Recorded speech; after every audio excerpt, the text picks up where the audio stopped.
ese estoicismo del día de hoy. Ha sido un día de una jornada, además de interesante,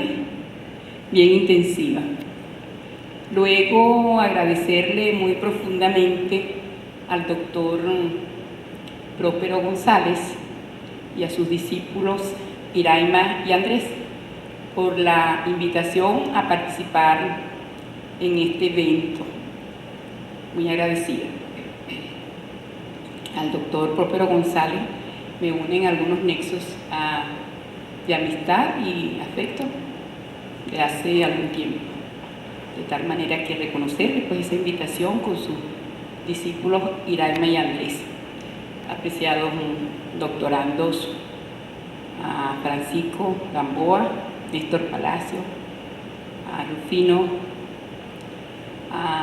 y demás personas pues que nos acompañan en la tarde de hoy, a la doctora Irma Molina, quien a pesar de tener algunos problemas de salud también nos está acompañando, y demás público presente, a nuestros estudiantes que también en aras de la prosecución de buscar información cada vez más pues interesante para su formación, están acá a esta hora de la tarde en un día sábado.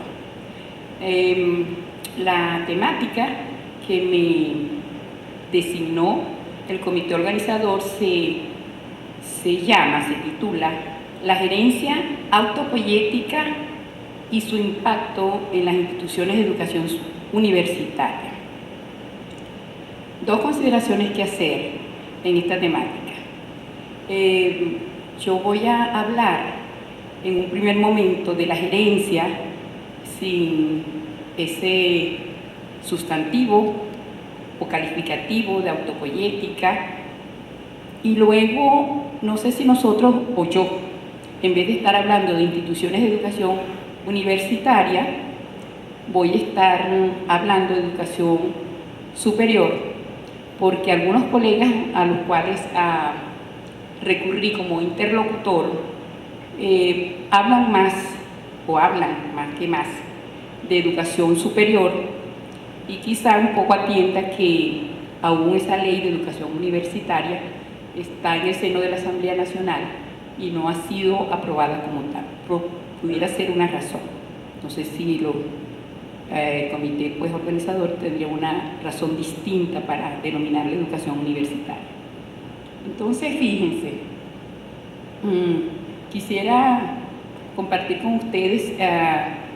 una vez que el comité me invitó, mi expectativa para venir a conversar con ustedes algunos aspectos que a ustedes les pudieran interesar y que tuvieran algún sustento teórico, vamos a decirlo así, algún asidero al cual yo pudiera plegarme. Recurrí a algunos interlocutores, algunos pares de universidades nacionales. Por ejemplo, voy a estar refiriéndome al doctor Evaristo Méndez Quintero. Él es un profesor de la Universidad del Zulia. Voy también a encontrarme en esta conversación con ustedes, más que conferencia y más que de otra naturaleza, una conversación, pues en que ustedes al final podrán plantearme algunas consideraciones o preguntas, y con mucho gusto estaré dispuesta a compartirlo con ustedes. Otro interlocutor muy válido es el profesor José Pascual Mora García, de la Universidad de los Andes, al profesor Víctor Guedes, de la Universidad Central, al doctor Rigoberto Lanz. Él es el coordinador de estudios postdoctorales de la Universidad Central de Venezuela. Y bueno, un poco una reflexión que hago sobre la gerencia en mi propia tesis doctoral, sobre pues cómo veo yo la gerencia en este momento. No quise partir del siglo XIX, que es lo que siempre acostumbramos los pragmáticos de la gerencia, porque en la última década quizás ando tras la búsqueda de una no práctica profesional de la gerencia, sino unos fundamentos teóricos de la gerencia que me permitan abordarla desde la condición humana, como lo plantea Morán. Quizás abordo, pero tangencialmente a Morán, Y quisiera decir que en esas aristas filosóficas que intento abordar en mi tesis, estoy acompañada del doctor José Tadeo Morales, que ustedes acaban de oír en la tarde, ahora hace poco. Él fue mi asesor en esa lista de la filosofía, porque los gerentes, como lo sabrán los que son gerentes, somos muy dados a lo que es el dogma, a lo que es lo práctico, a lo que da un valor agregado, a lo que vemos, a lo que está allí más. Nos detenemos muy poco a lo que subyace, a lo que está tras el telón de esa gerencia que nosotros ejecutamos o practicamos. De tal manera que de la mano con el doctor José Tadeo y con mucha expectativa sobre qué era lo que iba a abordar en mi tesis doctoral, relacionado por supuesto con mi práctica, no podía recurrir a otra cosa ajena a mi práctica, porque al lado de mi familia la gerencia constituye una de mis grandes pasiones en mi desempeño personal y profesional. De tal manera que en sucesivos encuentros con el doctor Morales le decía, pero es que yo quiero saber, doctor, de dónde es que, cuál es la génesis, cuál es la distinción, cuál es la significación que podemos hacer distinta a la que yo abordo en Taylor, en Fayolo, en Terry, en Guscio O'Donnell, en los hermanos Hardline, en más recientes Stephen Covey, Robbins, Mary Coulter, de tal manera que en ese transitar se me comenzó a presentar quizás la incertidumbre de ver qué elementos podía yo encontrar distintos por la naturaleza precisamente de que hablaba el doctor Tadeo Morales de instituciones educativas,